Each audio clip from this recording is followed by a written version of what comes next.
বর্তমানে এখন যে খেলাটি আপনারা দেখছেন, এই খেলাটি আমাদের বিশ্বাস্য আমাদের বাড়ির দিকে হাতে ভলিবলটি খেলানো হয়।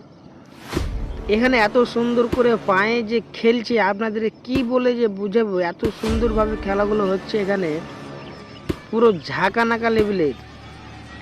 আর এখানে তো একটা না দুটো না চারটা করে বল খালি এখানে স্পোর্টস মাঠে থাকছে। ভাইগুলো এত সুন্দর খেলছে। এই দেখেন একটা বল চলে এলো আমার কাছে, আমি জানি না কিভাবে যে আমি ফের পায়ে মেরে দিলাম আর বলটা চলে গেল ওদিকে।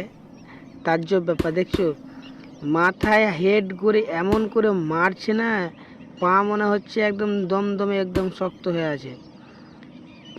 পাগুলো এদের খেলে খেলে না এত হ্যাবিট হয়ে আছে, একে কি বলবো, এত সুন্দরভাবে খেলতে পারছে। আর একটা ম্যাচ খেলছে তো কি বলবো, ওদিকে দুজন আছে এদিকে একজনই আছে, এত সুন্দর করে বলগুলো খেলছে, ঠাস ঠাস করে মারছে। তো এই দেখেন বুকে একটা বল যে বুকে বাজছে কিনা, তো মনে হচ্ছে বুকের হাড্ডি কর্মর করছে, ওদের না আমারই বুকের হাড্ডি কর্মর করছে। আর বিশেষ কথা হলো কি, বল একটু এদিক ওদিক যদি পালিয়ে যায় তো একটু অ্যাকচুয়ালি মনে হয় কি কে হাত দিয়ে থেমে নেবো কিংবা হাত দিয়ে মেরে দেবো, এরকম একটা সিচুয়েশন দাঁড়ায়। কিন্তু এদের সাথে এমনই হয়। আর এটা হলো স্পোর্টস, মানে ওই হাত দিয়ে খেলানো মাঠটা, মানে মেয়েরা ছেলেরা সবসময় ওখানে খেলে। এই হাতে কোনো রকম মানে ধরে নিলি মানে এদের হ্যান হয়ে গেল এই খেলাগুলো। এমনই কেরালাতে এমন এমন জায়গা আছে, এত সুন্দর সুন্দর খেলা আছে।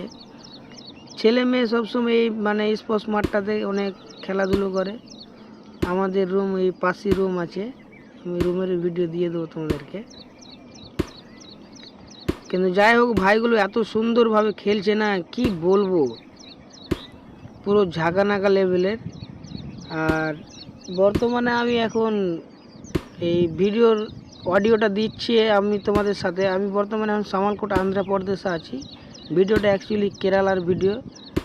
तो वीडियो अपलोड छिलो हमारे काছে, तो वीडियोटा আমি थोड़ा बहुत एडिटिंग करके दिया आप लोगों के पास। अगर अच्छा लगे तो लाइक कमेंट शेयर ज़रूर करना, और यूट्यूब में देखा तो सब्सक्राइब करना।